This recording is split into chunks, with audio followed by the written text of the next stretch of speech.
Welcome back to BowFlex Chronicles Quickies. How about that? Short videos. I wanted to talk about the machine, but I don't have the proper equipment to do it like I want to. So I'll give you kind of a piece of advice for everybody that is thinking about getting this machine or has this machine already. Now you guys can see I've got the leg press set up. The more you use the machine, the more comfortable you get with it. You are going to wind up doing exercises that you are comfortable with, and then you're going to tweak the exercises. You're going to have something in the book, but then you're going to make it your own. Just same thing you do at the gym, you're going to do with this machine. So just did the leg press machine, as you can see, as it's set up. Got, I don't know, I think that's 45 pounds of resistance on there. Pretty solid. I do have the additional weight packs over here. But what I wanted to show you in this video is this right here. So when you're doing the leg press, I want to say that this is one of the furthest positions it could go. That's the deepest I could get. It's not super deep. Like, you might not be swole on this machine, particularly with the lower body, but you would be nice and toned. That's for sure. But this knob right here, now currently is locked in place. This is your multi, like, you do everything with this bench. You do everything. You do, this is, you sit on, it goes, it's just everything runs through here. This is like the center hub. So when you are using the leg press, you have to pull this out and you're going to turn it up. This will allow the leg press to move freely, okay? Don't make the mistake that I made. And then when you're done, you're going to, once you're done doing the leg press, it's very similar to a lockout mechanism at the gym. You're going to pull it out, turn it to the side, and at that point, it's going to click and stay. You have to be very careful that you don't, I just had it was back here, okay? You see this hole right here? This was stuck in that hole, full tension. I couldn't even release the tension. So what I had to do, so make sure that when you are going back and forth, okay, it is pulled out and up. It is up. It will not lock. As you can see, there's holes there. Make sure it's up. Double check it. Triple check it. Don't make sure it's not like this, because as you can see, it kind of locks up here and it locks down there. Don't have it in this, because it'll have to choose which direction it wants to go in. If you're going back and forth, let's say you're going hard and then it's not locked properly and it turns right here, you're going hard. Now you're going to be pressing at full press, but it's going to lock in the hole. And then if it locks in the hole and the tension is like this, you can get it out, but you're going to have to pull it like I did. I had to pull it out here, use a ton of force, and I thought, I was like, I done broke this machine. First time I've done this. The first time I've done this, that I've locked it like this. So make sure, again, you can tell, because when it's up, it'll lock up, okay? You have to pull it out to turn it. It'll lock back. That gets stuck. This locks up. This doesn't get stuck. Make sure you do that, because if you don't, you can end up where you got a tension situation. But I absolutely love this. Since I'm here, sorry about my finger.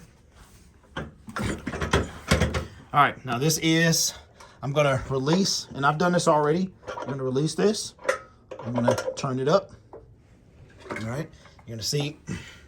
Now, it does take a lot of force. And no, I don't have any shoes on. All right, it takes a lot of force. Okay. And like I said, you're going to get, this is the deepest that can I go? I could maybe go deeper. Let me see. Because this mechanism, and I've done this before, I've showed you this, but this is the mechanism that determines how deep you go. Because what it does is it pulls this forward. So I'm gonna, let me see, can I go any deeper? Push it in, forward. Yeah, it's just a little bit.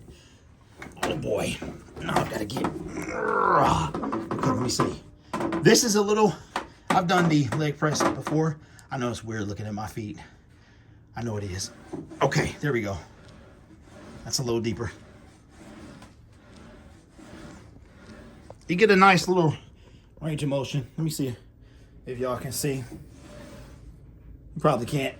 Nice little range of motion. It's not too bad. It really isn't. And like I said, if you have a problem going to the gym, or you know that you need something, and yes, I've done this before, it makes noise. But what I've learned to love the flaws of this machine, because I know that I could be wasting time going to the gym or at home. It doesn't matter. The squeakiness, you're just something that you wind up dealing with, okay? When you're done, again, it's locked up here. You're gonna pull it out, turn it to the side. You can go up, you can go back. All right, now, I would go up, because if you try to, once you have to leave, I wouldn't leave the tension on. So go up, all right? It's locked in place, and then you're gonna get up and do your thing. All right? So, I've done leg extensions, leg curls. I use the Preacher Curl Bar. And another tip I would give you is, if you are creative, let's say you got some MacGyver skills, I would find something to where is it at? Hold on. Give me a second. I know it's weird looking, but I'm trying to get you guys some type of content. All right, what did I do with where did I put them? Oh, right here. Duh. These here, I don't ever use this. Maybe I'll start. I don't ever use this length. Okay, I always use this. So because I'm using the short one, this likes to clink.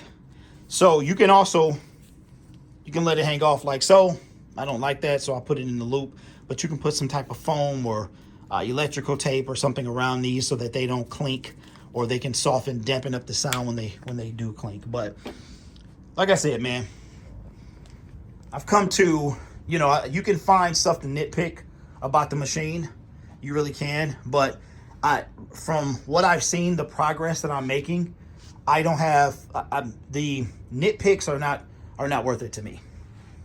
They're not worth it to me. So I'm going to detach all of this, because tomorrow I'm back to chest, back, shoulders, and arms. So I've done all of the leg stuff all together. Everything involving this tension wire here or this seat here, I've done all together. So Preacher Curl, extensions, curls, anything, because it's kind of a pain to keep going back and forth. So I've learned to concentrate on one. Once this is down, I'll do everything that I need to do here, and then I will put this up and then go from there. So I will take all this down after I finish making this video, but tomorrow we're back to it. And whenever you're doing something legs, 9 times out of 10, the arms are going to be in the lower position, 8 or 9. This is 9. This is the lowest it can go. 8 is a little over here, and then you got up to there. So, yep, I really don't have any complaints. Like I said, you can nitpick about small things, but if you like to nitpick. So there's a lot of people asking me, and let me just go over here. I might as well. And no, the light's not on this time. Oh, yes, it is. Yes, it is. I can't turn it off. A lot of people are asking me about how I like the machine, and if does it like break down and stuff like that. So far, no, it hasn't, outside of that initial problem that I've had. I am weighing the pros and cons. The pros and cons of going to the gym. You have 3 options. Go to the gym, do that, don't work out at all, do that, or invest in a home gym. I don't have a lot of space. I have no room outside. If my garage was free, I probably would have gotten a more gym type gym. You know what I'm saying? Like one of those multi-workout machines that you see, the little center at the gym where you can do all that type of stuff. That would have cost a couple of $1,000s. I probably would have got that, but I don't have that space. This works just fine. It really, really does. I have no complaints. And I think a lot of you guys' fear might come from 2 things. One, it's expensive, so you're worried about it breaking. It's also expensive, so you're worried about not using it. And when you look at it, when you're sitting there and you're looking at it, you have no choice. Like eventually you're going to get on the machine. So I like this machine. I have no complaints. The nitpicks, yeah, they're there, but they're not worth it to me because the results are there. All right, let me know if you got any comments below. And I'm trying to give you guys some type of content before I get the perfect situation.